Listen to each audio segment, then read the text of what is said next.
자, 제목이 바로 이겁니다. 11개 병원에서 퇴짜를 받았다. 또 응급실 뺑뺑이 그리고 사망. 이거요. 얼마 전에 수도권 밖에서 있었고 수도권 안에서도 있었고 또 벌어졌어요. 이거 언제까지 이런 일이 자꾸 생기는 거죠? 자, 그럼요. 이와 관련된 목소리들이 있습니다. 먼저 들어보겠습니다. 중환자를 치료할 수 있는 병원을 가야 되거든요. 그러다 보니까 찾는 병원 전화를 해보면 수용할 수 없는 병원이다 보니까 외국에 비해서 우리나라의 응급 환자 수가 많지 않아요. 미국의 3분의 1 정도 수준밖에 안 되고요. 그런데도 불구하고 응급실이 혼잡한 이유는 응급실에 전문의가 적어서 응급 환자를 빨리빨리 진료를 못하기 때문이고요. 그러니까 병원은 의사도 없고 병실도 없다고 얘기를 하는데 병원에 병실이 없는 경우는 없거든요. 병원에 수술할 의사가 없는 경우도 거의 없고요. 그 의사들이 뭘 하고 있냐? 비응급 환자, 비중증 환자를 우선적으로 보고 있는 거죠. 응급 환자가 아니라. 그러다 보니 남는 자원만 가지고 응급 환자를 보니 늘 응급 환자는 병원을 떠돌고 거리를 떠돌고 있고 비중증 비응급 환자만 제대로 진료를 받는 이상한 시스템이 돼버린 거죠. 중환자실과 중증 어떤 응급센터에 일반 경증 환자들이 들어갈 수 없게 해야 됩니다. 그러려면 걸어서 환자가 들어가는 거는 막아야 돼요. 걸어서 권역 응급센터를 가게 만들어 두면 그러면 그 환자들이 병상을 먼저 차지하게 되고 그런 환자들 때문에 진짜 권역 응급센터를 가야 되는 환자들이 갈 수 없게 됩니다. 자, 전문가들이 뭔가 걱정을 하면서 약간 대책 이런 것도 약간 좀 설명을 좀 해놨죠. 이 화면 좀 보겠습니다. 여기 보면은요, 교통사고 사망이 됐어요. 근데 뭐 표류, 병원 11곳 거절, 구급차에서 결국은 심정지 뭐 이렇게 됐는데요. 일단 이 화면 좀 보면서 김지섭 위원장, 이거 무슨 일이 벌어졌던 겁니까? 이게 30일로 좀 나오는데요. 예, 전 지난달에 있었던 일인 것 같고요. 70대 남성이 이제 교통사고를 당한 이후에 응급실을 찾아갔는데 가는 응급실마다 이미 병상이 꽉 차버려가지고 진료를 못 받던 상황들이 있었던 겁니다. 그러다 보니까 결국 응급차에서 돌아가시는 뭐 비극적인 사태가 일어난 건데 앵커께서 이 주제를 다루실 때 또라는 말씀을 계속 하셨는데 이 비극적인 사건이 최근에도 하나 또 일어났습니다. 5살밖에 안 된 아이가 이 후두염 환자였는데 2시간 동안 또 응급차에서만 대기를 하다가 결국 사망에 이르게 되는 이런 일들이 발생한 거거든요. 이게 제대로 된 진료도 받지 못한 상태에서 어떤 응급실에 얼만큼의 환자가 차 있는지도 정보 공유가 안 되다 보니까 그냥 제대로 된 손도 못 써보고 그냥 아까운 생명이 잃어버리는 그런 상황들이 반복적으로 발생했다는 겁니다. 그래서 여기에 대한 문제의식을 바탕으로 이 경증 환자와 중증 환자를 좀 나눠서 진료를 해야 되는 거 아니냐. 어떤 그런 시스템, 정보 공유, 각각의 응급실 간에 정보를 좀 공유하는 시스템을 확보해야 되는 거 아니냐라는 것이 지금 여당 내에서 지금 나오고 있는 상황인 것입니다. 지금 여기 지도가 지금 그려져 있잖아요. 뭐 경로도 있어. 이게 보면은 일단 맨 아래로 가겠습니다. 여기 보시면 이게 좀 시간이 나오잖아요. 이게 자정이 좀 넘은 시간인데 이게 지난 30일이라 그래요. 자정이 조금 넘은 시간에 사고가 났어요. 아무튼 차량 교통사고인 거예요. 여기 났으니까 이제 신고가 되고 구급차가 왔을 거 아닙니까? 근데 구급차가 와서 병원을 연락을 한 거예요. 지금 큰일 났다. 이거 굉장히 심각한 사고가 발생해서 치료를 급하게 해야 되는데 근데 이래요. 병원 11곳에도 거절받았는데 큰 병원으로 가세요. 병실이 없어 수용 안 되는데요. 아니면 외상 전문의가 없어서 수술 안 되는데요. 결국은 구급차에서 심정지 상태 발생했다는 거예요. 그리고요, 여기가 용인이잖아요. 경기도 남부잖아요. 여기서 발생해서 이 인근의 수도권의 병원, 큰 병원이 얼마나 많습니까? 다 안 된다 그랬어요. 다. 그리고 결국에는 의정부로 올라갔어요. 여기선 된다 해서 갔는데 가는 동안에 너무 시체가 된 거죠. 도착 이후 사망. 이런 일이 있어요. 자, 그럼 이런 일 자꾸 반복되거든요. 자, 더 이상 반복된다는 내용만 전해드릴 수는 없을 것 같아요. 뭔가 대책이 필요할 것 같은데 그 대책 관련해서 또 화면 좀 보겠습니다. 지금 전문가들이요, 그동안 수도 없이 얘기를 했습니다. 이런 대책 필요하다고. 무슨 대책이냐면 일단 중환자 병상은 일부라도 일단 의무적으로 병원들이 비워둬야 된다. 이거는 채우지 마라. 이거는 남겨둬라.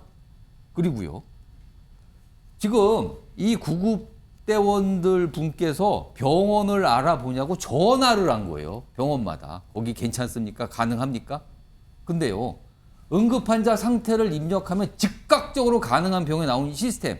우리나라 지금 전산 시스템 좋다 그러잖아요. 이거 왜 못 만드냐는 거죠. 입력하면 바로 딱 뜨게. 그러면은 시간 줄이고 전화 안 해도 되잖아요. 그 다음에요, 경증 응급실하고 중증 응급실을 제발 좀 분리해서 운영 좀 하자. 수도 없이 얘기했답니다, 이걸.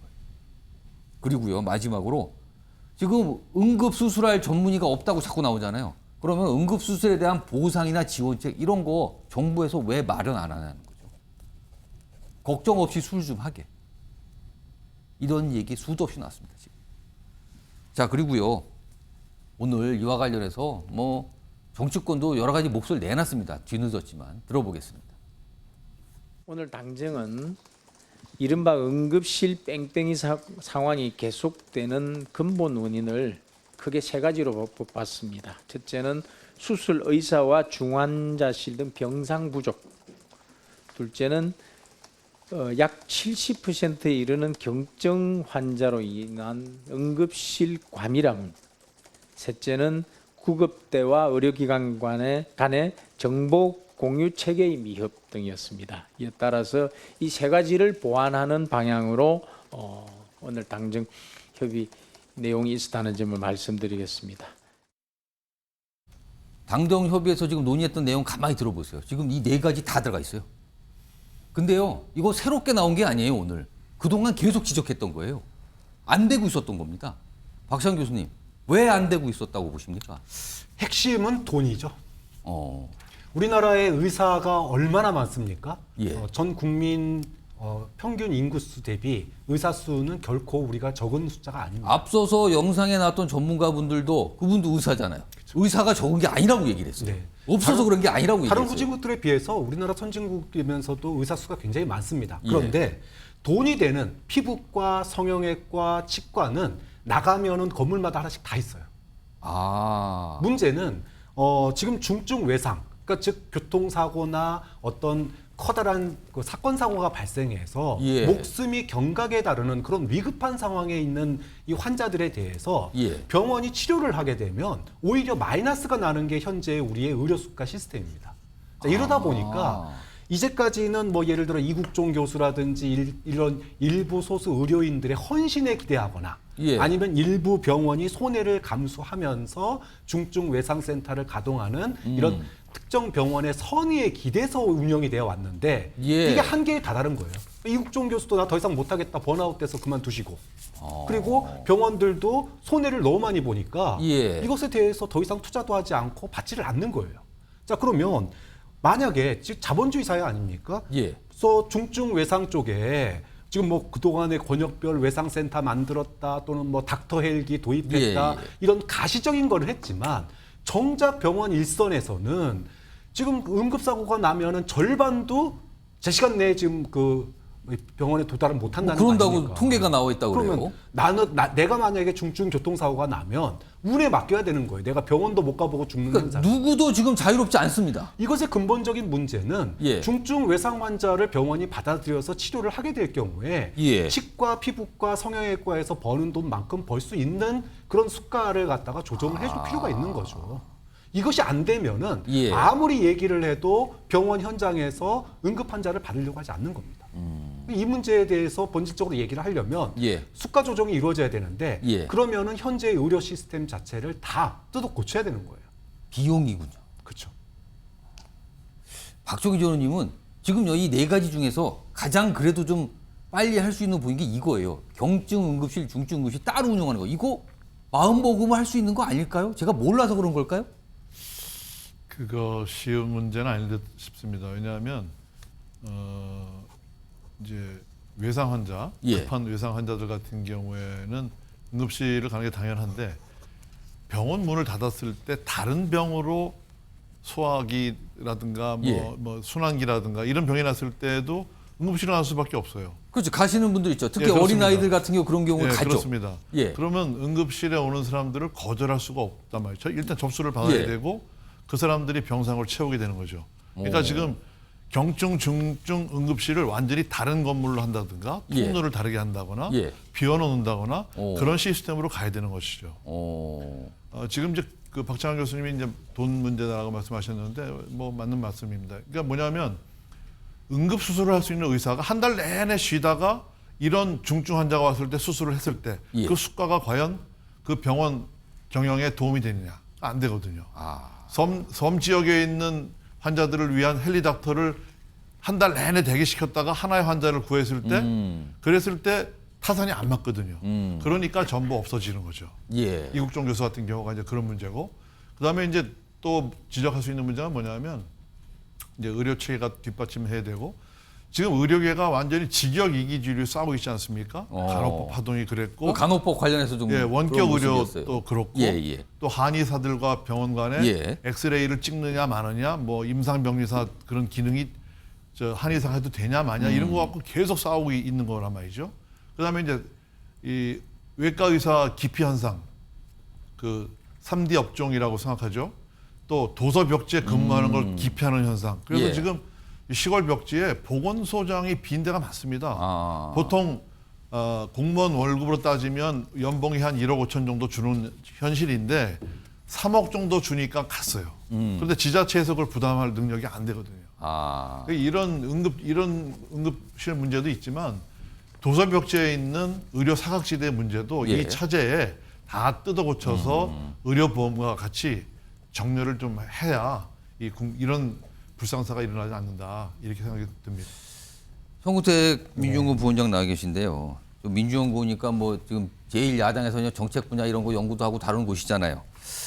중증 응급 환자가 적정 시간에, 그러니까 제 시간에 치료 기관으로 이송된 비율이 최근 몇 년 동안 통계 보니까 50%가 안 된다 그래요. 물론 50% 육박하지만 50 숫자가 안 나왔어요. 우리나라를 많은 분들이 스스로도 얘기하고 뭐 듣기를 우리나라 의료 선진국이라는 얘기 하잖아요.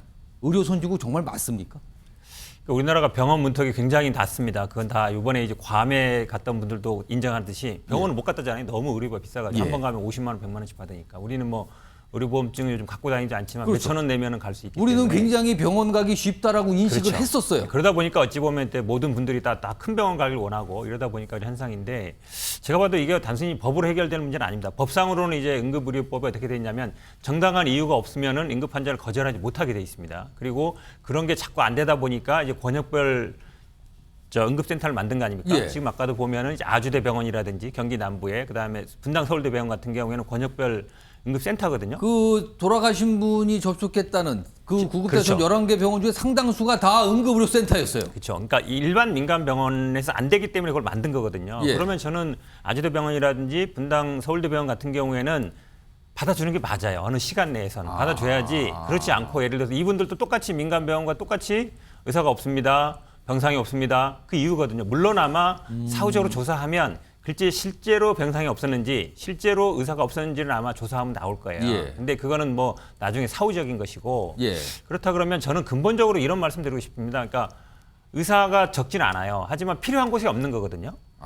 뭐 지방이라든지 아니면 응급센터라든지 이런 게 없기 때문에. 그러면 필요한 곳이 없다는 건 몰려 있는 곳이 있다는 그렇죠. 거죠, 그럼. 또. 그래서 그거는 시장 원리에서 해결은 안 될 것 같고, 지금 사실 의대 정원이 굉장히 오랫동안 묶여 있습니다. 예. 그리고 의대를 가려는 사람 너무너무 많아요. 그리고 계속 치열하게 돼 예. 있고. 근데 결국은 의사회에서 정원 늘리는 걸 반대하고 있거든요. 그러니까 저희가 뭐 집권했을 때는 공공의대를 만들자. 그래서 그분들은 나오면 이런 뭐 응급실이라든지 지역이라든지 뭐 10년 근무하게 해달라든지 이런 얘기가 나온 것처럼 저는 정원 확대가 불가피하다라고 봅니다. 의대 정원 확대. 그럼요. 왜냐하면 이게 정원 늘려야 어찌 보면 그런 약간 지금 생각하기에는 뭐 성형외과나 안과가 아니더라도 갈 수 있는 여력이 생기거든요. 근데 지금처럼 정원이 한정된 상태에서는 당연히 돈 된 쪽으로 가게 돼 있어요.